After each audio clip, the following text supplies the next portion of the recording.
Imainayan kay Toronto Yaktapin Kachaiku Yapaiku. Hello everyone. We are here in the Peruvian consulate in Toronto. We are manifesting and protesting here. We are students because what is happening in Peru is terrible. And many indigenous people, mostly young people from peasant communities, already died. So we are here in solidarity. Also, we would like to ask all the international communities to help us, to support us. Mainly indigenous people are in Lima right now protesting, and they need food, water. So we are also here to bring awareness to Canadian people what is happening in Peru. There is no democracy. In democracy, they don't kill you. They don't kill you by protesting, because that is what is happening with the militarization in Peru.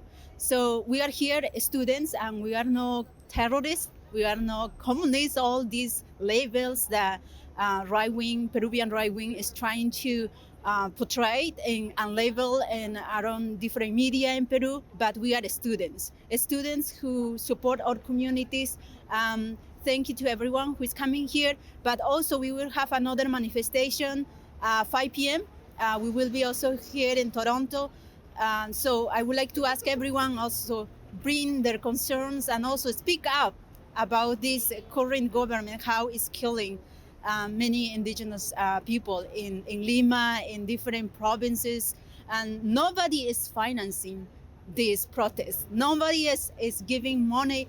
It's just that we are organizations, indigenous organizations, students that we are trying to support with food and water. That is what we are doing right now. Thank you.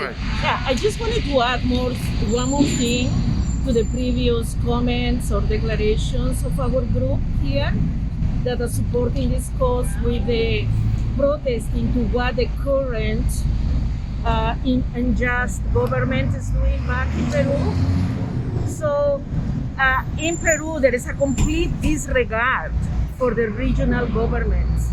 When they're asking what Presidente Pedro Castillo did in his 17 months, of government, they're saying that he didn't complete one project. That's not true. Why? Because the Congress has so much power.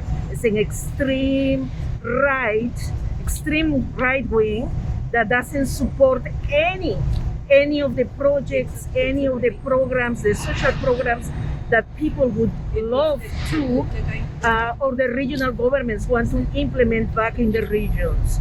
So it's not only the disregard, it's the disrespect to the resources, to the human resources, to the Aboriginal people of Peru, to the indigenous people of Peru. Peru is one of the more racist countries in Latin America or in the world.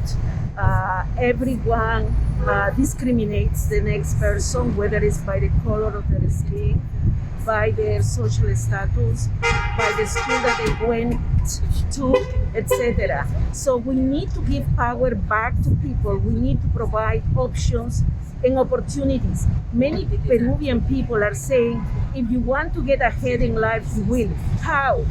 If the central government, the national government isn't listening to the local governments, to the municipalities, to the small villages, political or saying, if they are not accepting, the Congress isn't accepting their projects, etc. So there is no options, there is no real opportunities, whether it's education, housing, health for the Aboriginal people or for the indigenous people of Peru. And they are the ones who are feeding the country. They are ones that are supporting the economy of the country. Everyone else is just pocketing their monies and going abroad. So please, let's support the indigenous people of Peru. Let's support their projects. Let's make sure that Dina Boluarte leaves the government. Let's make sure that the Congress is gone. Let's make sure that there is a new constitution, there is a referendum, and that the new elections should be happening this year. The political circumstances, the social circumstances, the psychology of people being persecuted every day in every corner, being boxed by the national government that is ordering the police to be more racist, more violent with people. Also, the infiltrated people within the police forces, ordered by whom, you will ask, but we know by whom, by the right wing. The complete is just atrocious. It's just the audacity of the government not to acknowledge what is happening, what is really happening in Peru after more than 50 days, after more than 50 dead people, etc. So please, all nations, and thank you for being here and supporting us. We're a small group here, but not everyone can leave work or school on a winter morning and be here. Thank you. Perfect. Hola, mi nombre es Belia y yo estoy acá de la ciudad de Toronto solidarizándome con nuestros hermanos y hermanas en Perú que ya están protestando hace más de un mes y producto de esas protestas, que las protestas son es un derecho que tiene el pueblo para poder ejercer ese derecho, ¿no?, a protestar contra las injusticias, pero sin embargo estas protestas están siendo acalladas. Hay más de 600 heridos, hay más de 50 muertos, ¿no?